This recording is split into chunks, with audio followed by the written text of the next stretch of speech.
ini dia pembahasan soal Bahasa Indonesia UTUL UGM 2024. Namanya sekarang jadi UM-CBT ya, jadi udah beralih, dari tahun 2020-an, berubah jadi UM-CBT UGM. Karena kenapa? Karena udah nggak pakai kertas lagi, kalau UTUL itu kan ujian tulis, jadi kita sebetulnya udah nggak tulis lagi, itu istilah lama. Tapi udah ketelah ya, kita hafalnya namanya UTUL. Ini dia pembahasan soal tahun 2024. Kita mulai ya.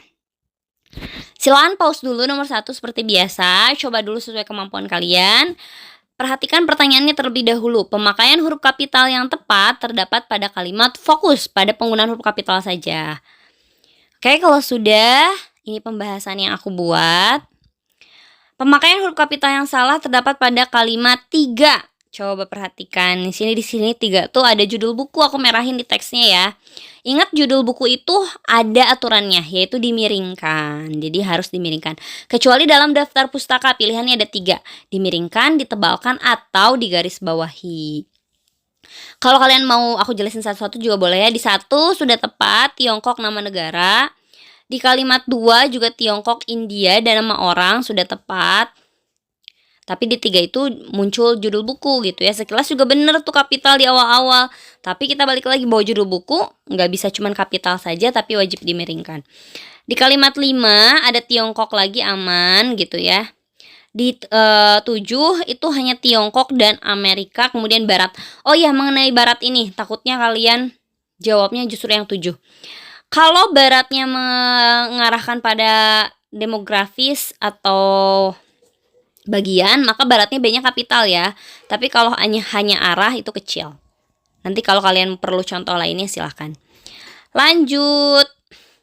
Pertanyaannya ada kalimat tidak baku dalam bacaan di atas terdapat dalam kalimat. Karena di pilihan gandanya nggak disebutin katanya, wajib kamu cermati baik-baik.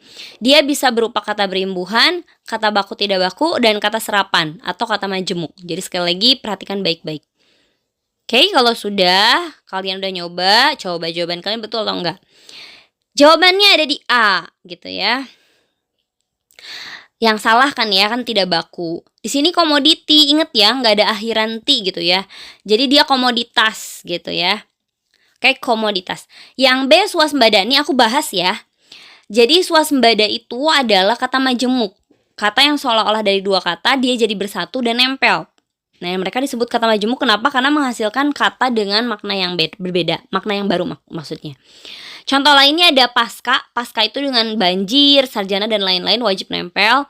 Dwi, dwi lingga, dwi warna, ekstra, intra, prasejarah, non muslim, antipati, panca indera, acap kali, duka cita, loka karya, pokoknya banyak deh. Kalau kalian butuh pembahasan ini boleh banget. Bukan pembahasan sih ya, lebih ke contoh. Nanti aku bikinin bahwa daftar contohnya banyak. Kata-kata yang dia itu kata majemuk dan penulisannya wajib disatukan. C. Lumbung pangan udah tepat. D. Sumber daya di spasi betul. E. Agrobisnis juga betul. Oh iya, agro juga masuk tuh ke kata majemuk. Oke, kita lanjut lagi. Pause dulu ya. Penulisan kata yang tidak tepat. Nah, ini enak kalau dapat soal kayak gini, kamu bisa lebih efektif penggunaan waktu dan waktu untuk menjawabnya. Kenapa? Karena katanya udah masuk semua nih ke pilihan ganda.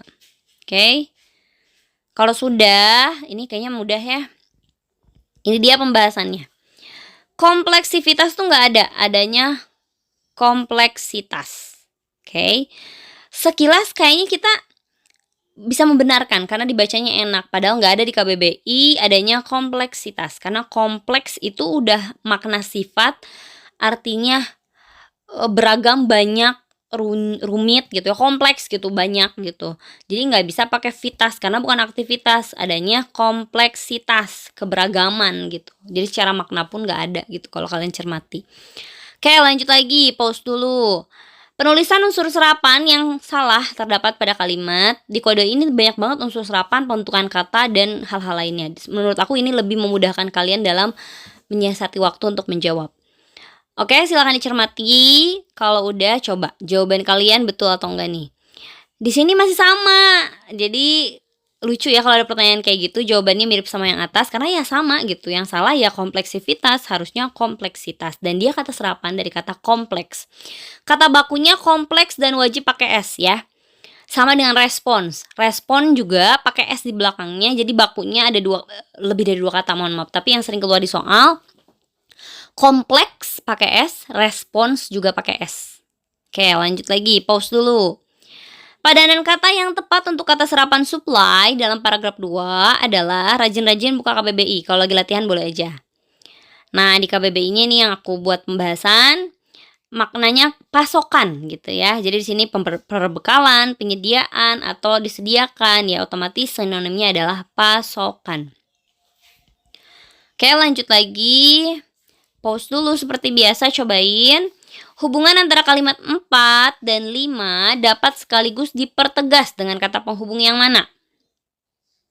Fokus ke 4 dan 5. Baca baik-baik, dilihat hubungan mereka apa. Kalau udah ketemu, cocokin nih. Jawaban kalian betul apa enggak? Ini mirip dengan di tahun sebelumnya gitu ya. Ada soal seperti ini, menanyakan konjungsi. Di sini hubungannya sebab akibat. Karena kontras di sininya nggak ada yang sebab akibat lagi. Karena sebab akibat tuh kan ada dengan demikian, jadi gitu ya. Sehingga. Nah, di sini dia cuma satu, jadi kita lebih mudah untuk menjawab. Lanjut lagi, padanan kata yang tepat untuk kata serapan ambisi. Ini mah kata yang udah sering kalian dapet ya. Ambis kalau kata anak Gen Z ya, ini kepanjangan dari ambis gitu ya, kependekan dari ambis. Ambisi ini menurut kalian padanan katanya atau sinonimnya yang mana? Coba jawaban kalian betul nggak kalau nggak lihat KBBI? Jawabannya adalah B, yaitu keinginan besar. Oke, kalau udah lanjut lagi. Semangat. Kalian lihat dulu, wah ada yang ketutup nih ininya. Perbaikan yang paling tepat untuk kalimat 2, fokus di kalimat 2 aja. Kalau udah, ini pembahasan yang aku buat. Selalu pause dulu ya, cobain dulu kalian. Jawabannya di D, kenapa? Jadi kalimat 2 kita harus tahu dulu nggak efektifnya, kenapa? Kita lihat di 2 itu diawali dengan masih relevan, itu kan kata sifat. Nggak ada tuh subjek kata sifat, dia berarti predikat. Maka kalau predikat dia nggak punya subjek. Nah, makanya diubahlah tuh kalimat 2 tuh, harus ada subjek. Caranya gimana? Jangan pusing-pusing lihat kalimat di soal, langsung aja ke PG-nya. A, B, C, E itu predikat dan keterangan. Satu-satunya cuma di D, ini kontras banget kebetulan. Pengecohnya nggak ada. Beda sendiri D itu subjeknya diperluas, masih relevan predikat untuk dirujuknya keterangan. Oke, lanjut lagi. Isian yang tepat untuk bagian rumpang pada kalimat 6 adalah fokus. Baca dulu kalimat sebelum dan sesudah supaya kamu yakin. Pause dulu. Habis itu dijawab. Ini pembahasan yang aku buat. Kalau dilihat jelas ya. Ada di kalimat sebelumnya menjelaskan alasan mengapa Tiongkok harus mengambil tindakan. Kemudian di 7-nya memutuskan untuk membuka diri. Jadi yang cocoknya itu adalah yang B, yaitu investasi infrastruktur ini membutuhkan keterlibatan apa-apa-apa. Oke, lanjut lagi. Pause dulu. Inti bacaan di atas adalah inti bacaan diambilnya dari ide pokok. Ide pokoknya cocokin dulu, deduktif apa induktif. Ini pembahasan yang aku buat. Dia deduktif ya. Ada di awal. Satukan. Maka dapat yang D. Kalau kalian mau pembahasan khusus tentang ide pokok juga boleh. Lanjut lagi.